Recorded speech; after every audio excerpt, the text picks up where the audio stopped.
Ladies and gentlemen, welcome to Jiga Television Online. Presenting is ZOLEKA NGXITO, and I am with one of the performers of Mr. and Mrs. Psychology.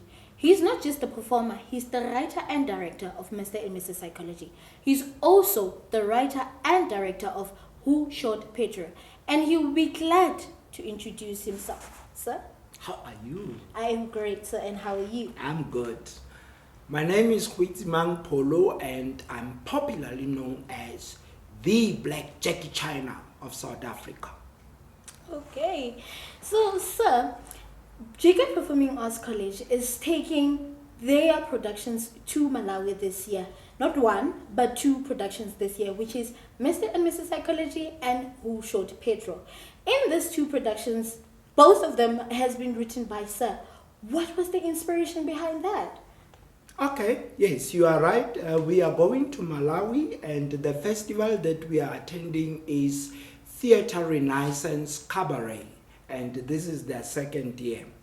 Coming back to the productions, with Mr. and Mrs. Psychology, I had an issue with what marriage has turned out to be these days. You know, I feel that marriage has become just a commodity. It's no more about romance and love. So in Mr. and Mrs. Psychology, you find the circumstances where you have Adelaide. She's coming from Botswana, a very traditional lady, and you have Nathan, he's from around South Africa, and they've been together for 14 years. But Nathan is not getting married, and Adelaide is getting frustrated because the society and the tradition requires that at her age she must be married. But the reality is that in this day and age, it's normal like that. People get married for all wrong reasons. I mean, when I come to propose to you, it's now about where have you studied, and then it becomes expensive. The lobola just goes up because you've been to university and you are a doctor. And if I'm working and you are not working, all you are concerned about is that I'm seeing beautiful ladies and women up there, and you wish me to die so that you can have all my money. So it's no more about love.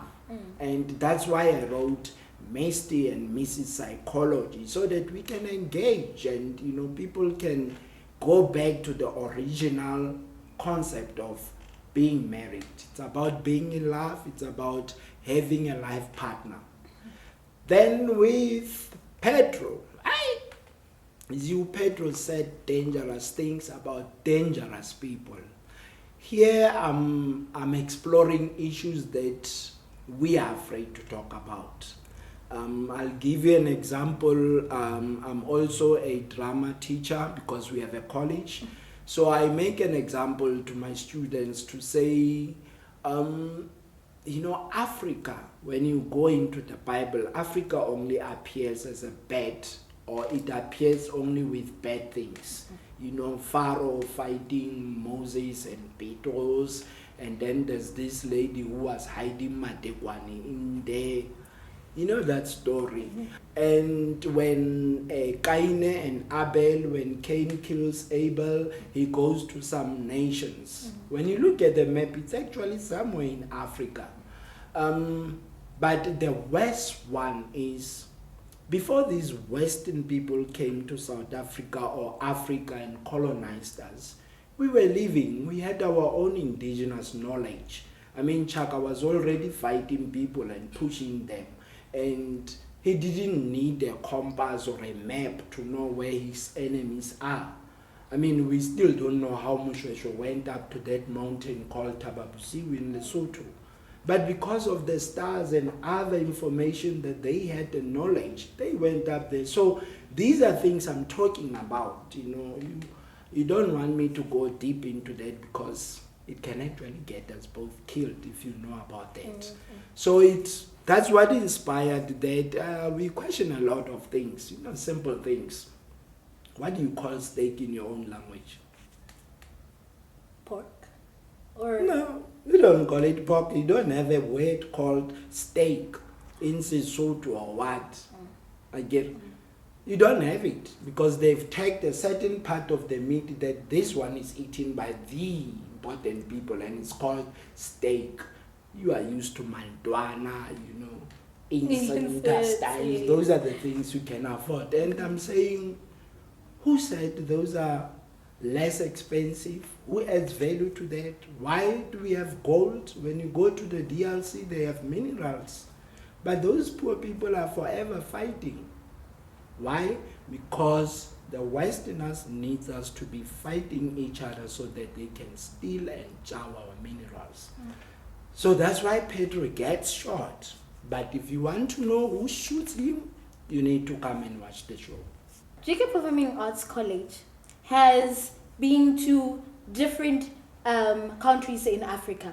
Since Sir is the writer of each and every production that has been performed and will be performed in the future, the positive mind that Sir has for the future of GK Performing Arts College, where does Sir want this college to be in the next 5 or 6 years? Or what is the achievement that Sir wants for this specific college? Well, maybe what you are asking is that what is the vision and the objective of GK Performing Arts College? Our main objective is to create continental networks where we know that as we are training our students in Bloemfontein, they can get into our productions, and these productions will have a platform where they can perform. Because most of the issues that I write about, it's either I write about love or I write about politics. And my politics are not only, contextualized within South Africa, but I'm talking continental issues. And that is why we are going to various countries creating those networks. But over and above that, we want to see an environment where we know that even our students are able to perform in these platforms. Like in this year, all these years we've been going together with the Queen, and in some years I went alone, especially in Kenya, because we went 9 times to Kenya. But in this year we have Pedro, who shot Pedro. It's our production, it's produced by GK Performing Arts College, and Sebenzile Radikatana is a beneficiary of our programs. He actually comes from Jacobsdal in Garib, where it's very dry. There are no opportunities for theater or the arts. So we invested in his talent, and now we are exposing him to the world. Remember, we haven't been around for just few years. We've been around for more years. We also have a festival, it's called the GK International Theatre Dance Festival. This is our 9th year. Wow. And we've accommodated some of these productions from Zambia, from Zimbabwe. Last year we had Kenyans, and we had provinces in South Africa. So we are slowly realizing the objective where we will be one big church that are able to create opportunities for thespians. Okay, so the Queen, Sir, has mentioned that Malawi has become a home for you guys. So GK Performing Arts College, is this performance that they're going to perform now, is it going to be the last one, or are there more to come? Is Malawi needs to expect more production coming their way? No, you met the Queen? Yes. Okay, that's nice, yes. She's beautiful. She's very beautiful. Very beautiful. It was the right choice for me. Yes. Like I said, we've been 9 times to Kenya. We started in 2018 when we started going to Kenya. And people there know us. In fact, some suspect that we might have a piece of land because every year in November they see us there. So it's a home. They speak Swahili, we know a little bit of it, but we interact. They know we talk about politics, a lot of things. Same with Zimbabwe. We've been to Zimbabwe 2 times. We have friends. We actually even have a university that came to our festival. That's how serious the networks are. So, and we drove to go to Zimbabwe 2 times. Wow. Driving, going to Zimbabwe, showing that it's not about being afraid of what will happen on the road, because it's our home. And yes, now we've started with Malawi, and it's a very peaceful country, beautiful people. We even shot a film, part of the season. If you go to YouTube, Zika Television Online, you will find the first season episode, Russia Goes to Malawi. We shot it with the talent from that side, which shows that they are expecting us now to come shoot other ones. So we are creating a home. We would like to thank you, Ndate Pholo, for your time, and like, subscribe, and comment, guys, and stay tuned for Malawi. You don't want to miss it. Thank you. Thank you.